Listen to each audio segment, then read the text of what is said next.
সকলে রাস্তায় অবস্থান নেব, আমরা সকলে রাস্তায় অবস্থান নেব।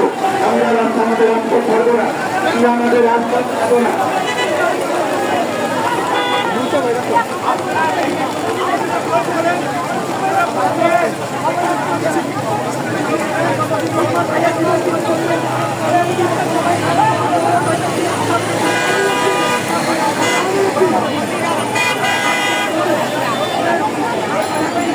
আমরা পুলিশ ভাইদের সাথে সংঘর্ষ করতে আসিনি, আমরা যৌক্তিক দাবি নিয়ে